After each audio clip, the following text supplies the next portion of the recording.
Kí ló ń ṣẹlẹ̀ sí Fúnkẹ́ Akíndélé? Mo lérò pé gbogbo yín ṣì mọ arábìnrin tí wọ́n ń pè ní Fúnkẹ́ Akíndélé tó ń ṣe fíìmù Yorùbá nígbà yẹn lọ́hùn-ún sì ni. Ṣùgbọ́n ẹ kúkú mọ̀ wípé a kò fi taratara rí arábìnrin náà nínú fíìmù Yorùbá mọ́. Ṣùgbọ́n ó ṣì ń ṣe àwọn fíìmù Netflix àti àwọn fíìmù kọ̀ọ̀kan òní arábìnrin Fúnkẹ́ Akíndélé òní ó ń ṣe o. Ṣùgbọ́n ó sì nǹkan kan tí ó ń ṣẹlẹ̀ sí i, ṣùgbọ́n ẹ má mikàn o. Nǹkan tí ó ń ṣẹlẹ̀ sí Fúnkẹ́ Akíndélé kì í ṣe nǹkan tó jẹ́ wípé yóò máa mú èèyàn bànújẹ́ tàbí yóò máa pààyàn lẹ́kún. Nǹkan tí ó jẹ́ wípé ó ń dùnyàn nínú ni. Kí ló ń ṣẹlẹ̀ sí arábìnrin yìí?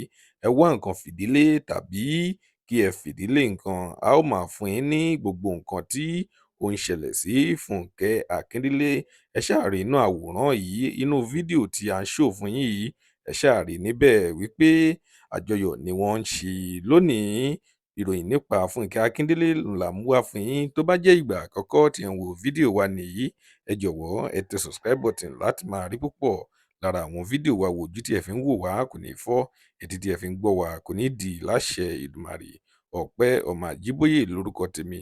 Lónìí ìròyìn jẹ́ kó tẹ̀ wá lọ́wọ́ wípé arábìnrin tí wọ́n ń pè ní Kẹ̀mítì, mo lérò pé ẹ mọ arábìnrin náà tóun náà ń ṣe fíìmù Yorùbá. Ó ti gbé e jáde lọ sórí ìtàkùn ayélujára rẹ̀ Instagram.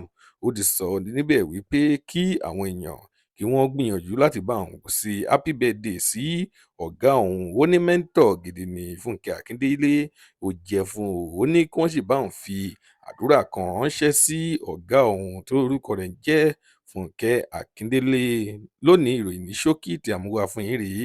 Tó bá jẹ́ ìgbà àkọ́kọ́ tí ẹ̀ ń wo fídíò wa nìyí, ẹ jọ̀wọ́ ẹ tẹ subscribe button. Ire lójú gbogbo wa ó máa rí o. Tó dọjọ́ mi ọjọ́ rèé, ó dìgbà.